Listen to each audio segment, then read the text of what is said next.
You ever have those mornings where the shop feels like it's actually rooting for you? I walked in today, the smell of cedar was hitting just right, and I didn't trip over the air hose once. I figure that's the universe's way of softening the blow before I inevitably snap a tap off in a piece of stainless later this afternoon. Well, enjoy the peace while it lasts. You usually have a creative disagreement with a piece of equipment by 10 o'clock a.m. But hey, looking at the news today, maybe the machines are finally evolving to be on our side. Have you seen what's happening with the heavy metal side of things? I have, and it's about time. Forney just dropped this X series for welding and plasma. It's the kind of gear that makes me think back to the days when portable meant you only needed two guys and a sturdy cart to move the welder. Now, these things pack the kind of bite that'll chew through plate steel like it's wet cardboard, but you can actually carry it without needing a chiropractor on speed dial. It's the Mighty Might era. But what caught my eye and looked like something out of a sci-fi movie is that gladiator beam laser from Ocean Machinery. They're basically saying you don't need a whole shop full of specialized stations anymore. It's a fab shop in a box. That thing doesn't just drill a hole, it copes, it marks, it bevels. It's like having a master fabricator who never gets tired and doesn't spend half the morning complaining about the humidity. For structural steel, that's life-changing. Back in the day, if you wanted to prep a beam like that, you were moving it with a crane 4 different times to 4 different machines. Every time you touch a piece of steel, you're losing money. This thing just handles it. Speaking of losing money, or making it, did you see the projections for the trades over the next decade? We're looking at nearly 10% growth for electricians and over 8% for HVAC. The pendulum isn't just swinging, it's basically a wrecking ball at this point. It's the grand realization. People are figuring out that knowing how to move electrons or manage BTUs is a license to print money. But the real kicker is where the money is moving. Meta, yeah, the Facebook people, and CBRE are launching this data center trade program. Wait, so the tech giants are finally admitting they need people who can actually use a wrench? Exactly. They've realized you can't run a metaverse if the cooling pipes leak or the switchgear blows. It's a very specific niche. If you're a young buck coming up, don't just learn how to wire a light switch. Learn the system. Learn how a data center breathes. It's the difference between being the guy who fixes the toaster and the guy who keeps the internet's heart beating. You know, it's funny you mentioned the tech giants because Instagram actually did something this week that might make you hate them a little less. They're changing the rules of engagement for creators. Oh boy, what now? Did they hide the post button behind a subscription? Actually, the opposite. They're finally cracking down on those aggregator accounts. You know the ones? They take your video of that hand planing session, slap a cheesy song over it, and get 5 million views while you get nothing. The algorithm is now going to prioritize the original creator. No way, you mean the person actually getting sawdust in their ears might actually get the credit? That's the plan. 93% of brands still treat Instagram like the holy grail for marketing. So for the makers listening, Tiger, this means you. Stop trying to polish everything until it looks like a commercial. People want the raw stuff. I've got plenty of raw footage. Mostly of me dropping a finished tabletop or realizing I've spent 3 hours sanding the wrong side of a board.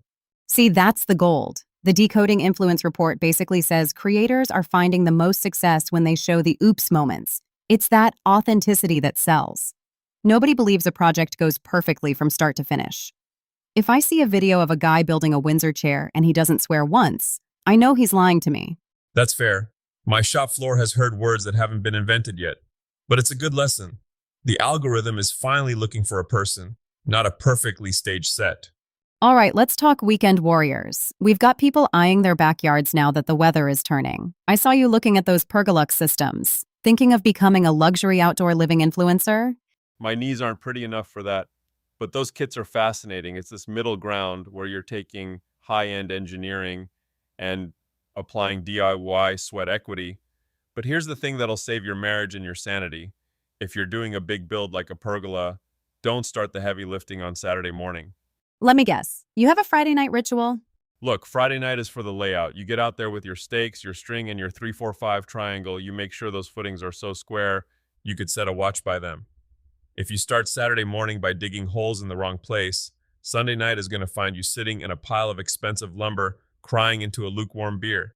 Get the square right on Friday, and the rest of the weekend is just assembly. Spoken like a man who has definitely dug a hole in the wrong place.